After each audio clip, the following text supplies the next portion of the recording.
Hello guys, welcome back. Myself Banadhikari and today we are going to deal with very interesting topic का electric dipole. आज हम लोग electric dipole के बारे में पढ़ेंगे और लास्ट लेक्चर में हम लोगों ने किससे पढ़ा था, एक डेरिवेशन करी थी, बहुत इंपॉर्टेंट डेरिवेशन थी वो, और आज भी एक डेरिवेशन होगी, वो बहुत इंपॉर्टेंट है, और अगले लेक्चर में डेरिवेशन होगी, वो भी इंपॉर्टेंट है, सब इंपॉर्टेंट है, बहुत बहुत बोर्ड पॉइंट्स ऑफ व्यू से बहुत इंपॉर्टेंट थी डेरिवेशन। खैर, without wasting much time we are going to deal today with electric dipole. देखो बेटा, थ्योरी तो किताबों से सब पढ़ लेते हैं, है ना, कि डायपोल ऐसे ऐसे होता है, ऐसे या बनता कैसे पता है, आज सिखा देंगे, क्या दिक्कत है। देखो ऐसे समझो, डायपोल कुछ ऐसा होता है बेटा, ये देखा तो ऐसा होगा ना कि सेपरेटेड बाय फाइनाइट डिस्टेंस टू से सेपरेटेड डायपोल है, नहीं ऐसे मत समझो, हटा दो, गोली मार। बनता कैसे वो सिखाते हैं आपको। देखो ये हमारे पास दो मेटलिक स्फीयर्स हैं जो कि आपस में दूसरे से टच है, ये दो मेटलिक स्फीयर्स हैं जो कि आपस में दूसरे टच है। अब इसके ऊपर positive negative positive negative positive negative सारे चार्ज होंगे अभी तक, क्योंकि स्पीशीज इलेक्ट्रिकली न्यूट्रल है, पॉजिटिव नेगेटिव है ना, सब चीज होंगी इक्वल अमाउंट में। अब मैं क्या करता हूं कि एक रॉड लेता हूं और उसे रब कर देता हूं।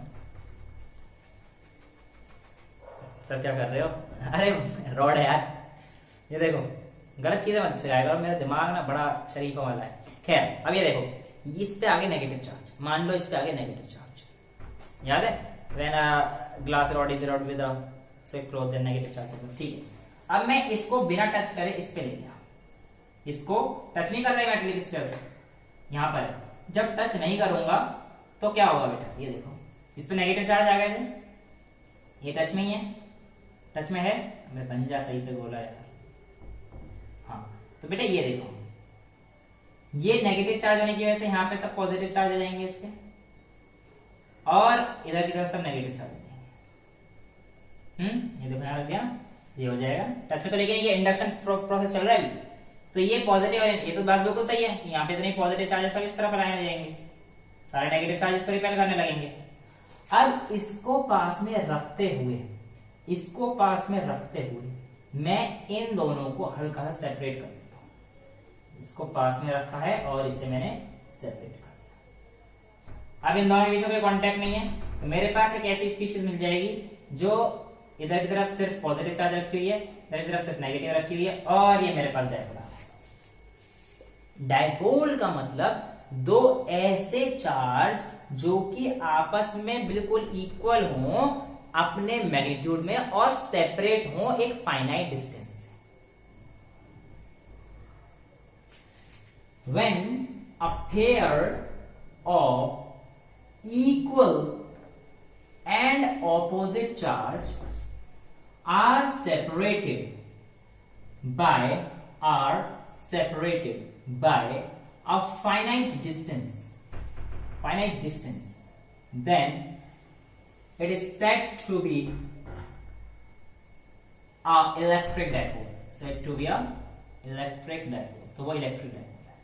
अब ये देखो बेटा, ये हो गया, मेरे पास दो अलग अलग आ गए, ये पॉजिटिव प्लस क्यू, ये माइनस क्यू, मैं रख सकता हूं, और इन दोनों को मैंने सेपरेट कर दिया एक फाइनाइट डिस्टेंस, जो कि मैंने 2 है, अधिकतर बुक्स में 2 है।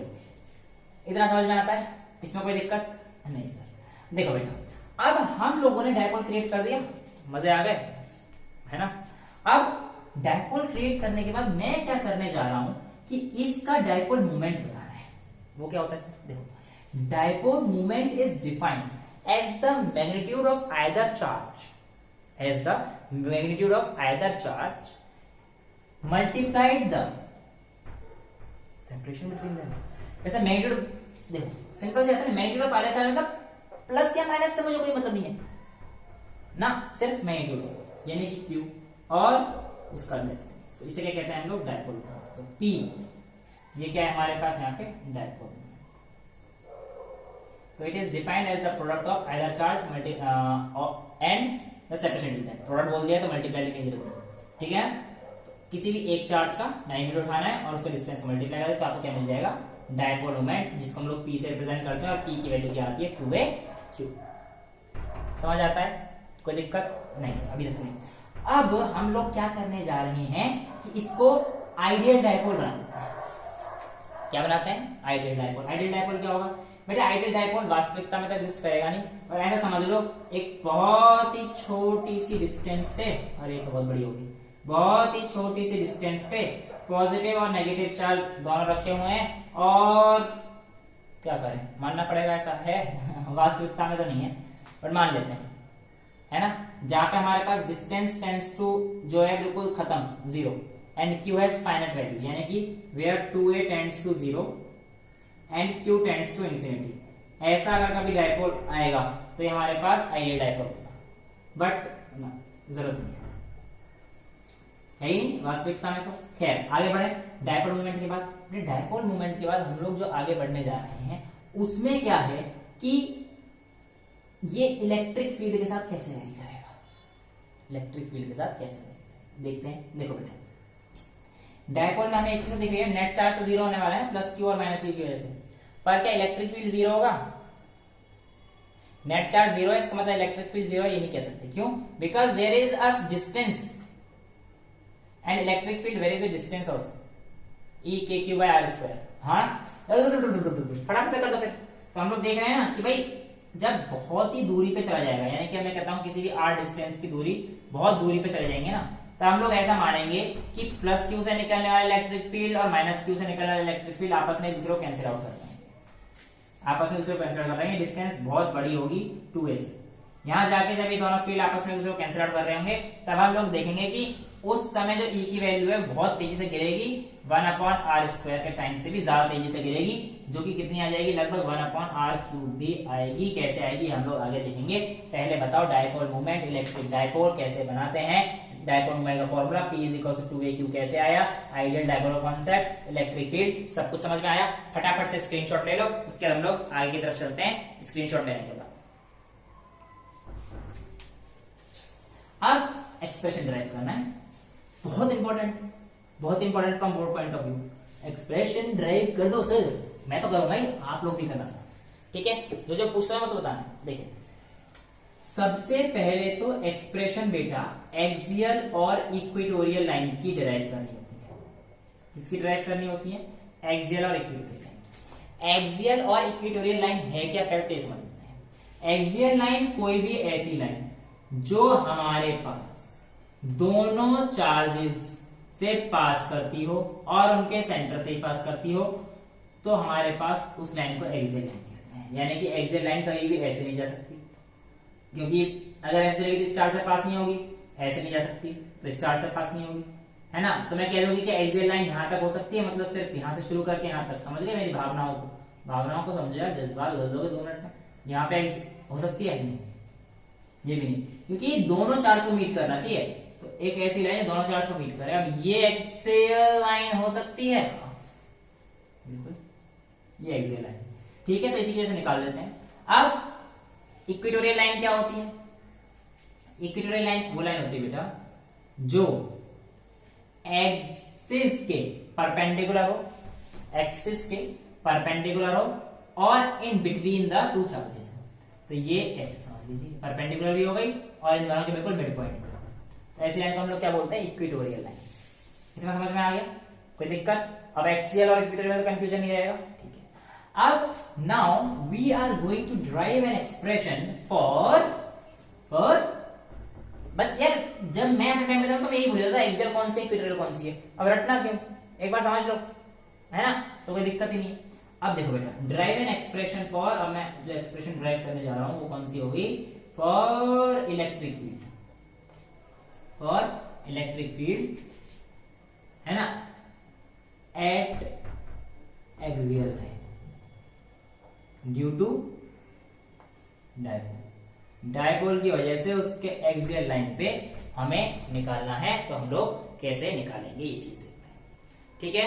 इतनी चीज समझ में आती है, ठीक है, कर लो। ड्यू टू डायपोल लिख लो या ऑफ अ डायपोल लिख लो, कोई फर्क नहीं पड़ेगा, तुम्हें मतलब समझ जाना चाहिए। यहां से शुरू करते हैं। देखो बेटा डायपोल समझ में आ गया कैसे बनाना है, हाँ सर बिल्कुल आ गया।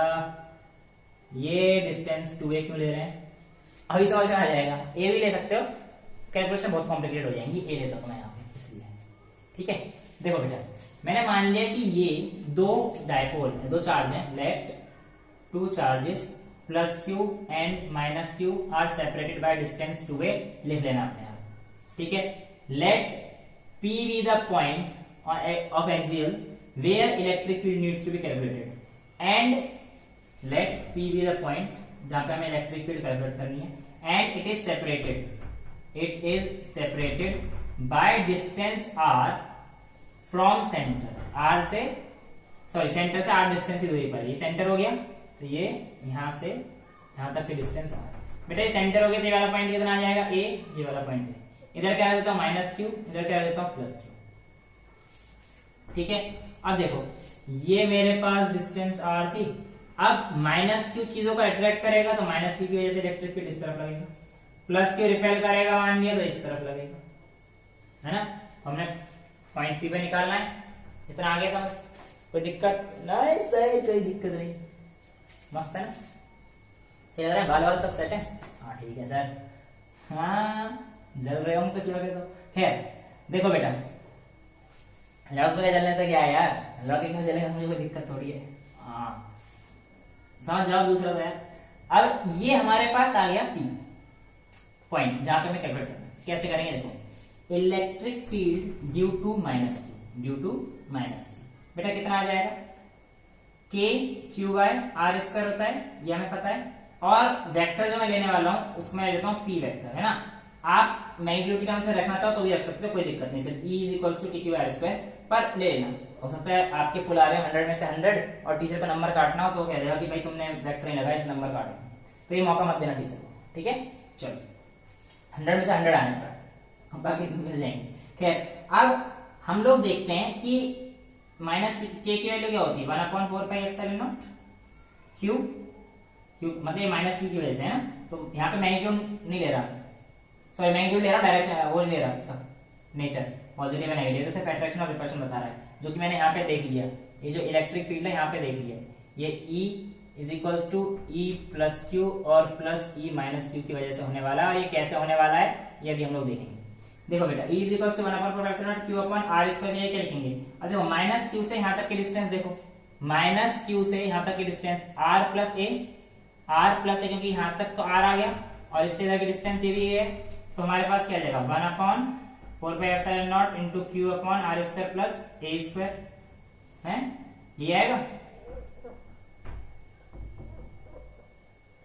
ये क्यू बाय R स्क्वायर तो R प्लस ए का होल स्क्वायर, ठीक है।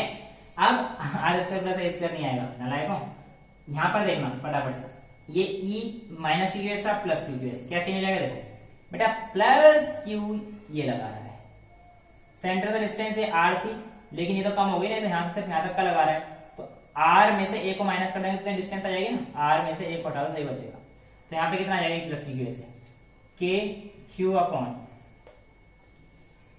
R माइनस A का होल स्क्वायर, यानी कि इसे मैं लिख देता हूँ 1/4 pi epsilon not Q into R minus A whole square, ये ठीक है। अब देखो E नेट ये बराबर होगा E plus Q plus E minus Q,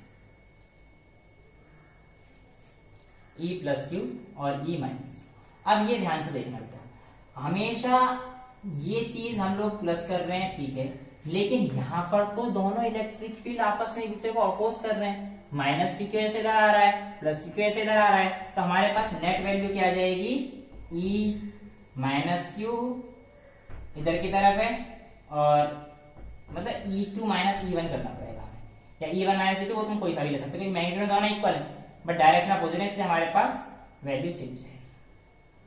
समझ में आता है इतना, क्योंकि हमारे पास नेट फील्ड जो है ना ये अपोजिट डायरेक्शन में है। अब बेटा इसको वैल्यू डाल दो और सॉल्व कर दो, कोई दिक्कत थोड़ी है। देखो E माइनस E की वजह से कितना था 1/4 pi epsilon naught R plus minus की वजह से, हाँ तो R प्लस ए का स्क्वायर माइनस क्यू रह गया ना इधर, minus 1 into q upon 4 pi epsilon naught R minus ए का होल स्क्वायर। इतना समझ में आता है। अभी देखो ये क्या लग रहा है बेटा, कुछ नहीं लग रहा सर, आप ही बता दो। देखो q upon 4 pi epsilon not common ले लेते हैं तो क्या बचेगा 1/r प्लस ए का whole square minus 1/r minus ए का होल स्क्वायर। देखो a square minus b square लग गया ना, a square minus b square, तो क्या आ जाएगा a plus b a minus b, लिख तो रहा है a plus b a minus b, तो क्या लिख सकता हूँ इसे मैं r square minus a square लिख सकता हूँ और उसका होल स्क्वायर लिख सकता हूँ ना। हाँ शाबाश, 9th क्लास की मैथमेटिक्स। अब छठी में आ जाता है तो 9th। देखो अब हमारे पास क्या आ जाएगा वैल्यू q अपॉन 4, ये e वेक्टर फॉर्म में लिखा था मैंने, हाँ वेक्टर फॉर्म में, तो हर जगह बस p कैप जो है ना मेरे पास ये यूनिट वेक्टर है, तो हर जगह जहां पे मैं लिखूं ये समझ जाना यार, ये p इसके लिए मैं यूनिट वेक्टर दे रहा हूँ, है ना, सारी जगह p p p p p p p p p p p p p p। और यहाँ पे e नेट की वैल्यू जो आएगी हमारे पास वो जाएगा q upon 4 by epsilon not. अब देखो बेटा इसको और इसको कैसे लिख सकता हूं मैं, r square minus a square minus b square और उसका होल स्क्वायर अपॉन में, इस वाली की जगह ये आ जाएगा आर माइनस ए का होल स्क्वायर, इधर ही आ जाएगा आर प्लस ए का होल स्क्वायर, तो आ जाएगा आर माइनस ए का whole square minus R plus ए का होल स्क्वायर। समझ में आता है ना, इतनी गणित आती होगी, ठीक है। अब बेटा इसको सॉल्व करेंगे आगे, तो ये बचेगा 4ar, क्या बचेगा 4ar, सॉल्व कर लेना, काट पीट कितने बचेगा, ठीक है ना, खोल के, हाँ a माइनस बी का होल स्क्वायर फॉर्मूला लगा के सब, हाँ बहुत बढ़िया, सही है, q upon 4 pi epsilon not, और यहाँ पे क्या बचा r square minus a square, इसको एज इट इज लिख लीजिए। अब इस 4ar को क्या लिख लीजिए आप, इसे ऐसे लिख सकता हूं मैं 2aqr इंटू 2, 4 बन गया, 2 2 जा 4, हाँ टेबल आती है मेरे को यार, 4 pi epsilon not upon r square minus a square, इतना समझ में आता है, और इसका स्क्वायर भी है ना, r square minus a square. अब देखो बेटा 2aq क्या बन गया है, अभी तो था 5-10 मिनट पहले, क्या डायपोल मोमेंट, यस, इसे p कर दो, हमारे पास क्या आ जाएगा 2pr upon 4 pi epsilon not और r square minus a square का इतना आ गया, तो ये हमारे पास ई नेट की वैल्यू आ जाती है फॉर नॉर्मल केस। लेकिन मैंने आपको बताया था अभी कुछ देर पहले बताया था क्या कि वो आर स्क्वायर नहीं, कई बार आर क्यूब की टर्म्स में ही फॉल करती है, जब आर की वैल्यू बहुत ग्रेटर देन होती है किससे, 2a से। तो इसको कहां पे लिखो, ये केस यार समझ जाना, इसके आएगा केस जहां जगह मिलेगी वहां, यहां केस है if r is very very greater than a, तब क्या होगा, देखो बेटा तब ये होगा, हम लोग a को नेगलेक्ट कर सकते हैं और सिर्फ आर स्क्वायर रह जाएगा, आर स्क्वायर का आर स्क्वायर आर की पावर 4 बन जाएगा, तो हमारे पास e की वैल्यू कितनी आ जाएगी 1 अपॉन 4 पाई एप्सिलॉन नॉट, है ना, 2pr अपॉन आर की पावर 4, इससे आर काट देना, तो आर की पावर 3, तो ये देखो ना e की वैल्यू आर के क्यूब टाइम्स वेरी कर रही, यानी कि एक्सियल लाइन पे e की वैल्यू जब आर की डिस्टेंस बहुत ज्यादा होती है तो 1 अपॉन आर क्यूब वेरी करती है, तो हमारे पास e की नेट वैल्यू कितनी आ जाएगी p कैप। अच्छा इसकी डायरेक्शन क्या होगी बेटा, हमेशा याद रखना जब भी आप डायपोल कर रहे हैं, जब भी आप डायपोल करेंगे तो उसकी direction from negative charge to positive रहेगी हमेशा, तो डायरेक्शन क्या रहने वाली है फ्रॉम -q टू प्लस, यानी कि इस डायरेक्शन अलोंग द एक्सिस जा रहा है ना, मतलब एक्सियल लाइन के अलोंग ही जा रहा है, इस लाइन पे हमने लिया था, तो ये -q से प्लस की डायरेक्शन। इतनी चीज समझ में आई, कोई दिक्कत, दोबारा समझा देंगे बात, ठीक है। हम लोगों ने पहले एक डायपोल लिया, उसको हमने क्यू से सेपरेट कर दिया, अपोजिट एंड इक्वल चार्ज दोनों को 2a डिस्टेंस से सेपरेट कर दिया। मान लिया कि एक p पॉइंट है जहां पे हमें कैलकुलेट करना है इलेक्ट्रिक फील्ड, ये एक पॉइंट चार्ज था, पॉइंट चार्ज होने की वजह से -q इसको अट्रैक्ट करेगा, q वाला इसे रिपेल करेगा, तो यहाँ पे नेट e की value e plus q, e minus q आएगी, लेकिन ये दोनों माइनस हो जाएंगे क्योंकि इनका मैग्नीट्यूड अलग है। अब e माइनस q की वजह से आएगा k q by r square आएगा, r की वैल्यू इस वाले माइनस q के लिए दिस प्लस दिस हो जाएगी, जो कि a प्लस r आ जाएगा, तो r प्लस a का होल स्क्वायर आ गया। सिमिलरली e प्लस q की वजह से हमारे पास इतना आएगा, e प्लस q की वजह से e नेट आएगा e plus q plus e minus q, लेकिन दोनों का डायरेक्शन अपोजिट होने की वजह से और वेक्टर होने के कारण, क्योंकि ये electric field is a vector quantity, हम लोग डायरेक्शन को नेग्लेक्ट नहीं कर सकते थे, इसलिए हम लोगों ने ई नेट की वैल्यू ये करा, ठीक है। तो सब जगह ये यूनिट वेक्टर लगा देना भाई। अब इतना करने के इन दोनों की वैल्यू डालनी है, इन दोनों की वैल्यू हम लोगों ने डाल दी, इन दोनों की वैल्यू डाल के q अपन 4 पाई एप्सिलॉन कॉमन ले लिया, इसे सॉल्व कर दिया। उसके बाद तो हमने सिर्फ नॉर्मल मैथ्स लगाई और हमने देखा एक ऐसा पॉइंट जहां पे r की डिस्टेंस बहुत ज्यादा होगी, उस पॉइंट पे हम लोग ए स्क्वायर को नेगलेक्ट कर सकते हैं, तो आर की पावर 4 बचेगा, आर से कट जाएगा, आर क्यूब की टर्म्स में वेरी करेगा, तो नेट ई जो हो जाएगा वो हमारे पास कितना हो जाएगा, नेट ई जो हमारे पास हो जाएगा at distance very very greater 1/4 pi epsilon not into 2p upon r. इतना समझ में आ गया तो बहुत अच्छी बात, नहीं आया तो एक बार लेक्चर दोबारा देखो, आ जाएगा पक्का समझ, मजे करेंगे, बहुत इंपॉर्टेंट डेरिवेशन है उसके बाद। ठीक है, till then I hope the lecture was pretty much clear to you. Bye bye, take care, thank you so much.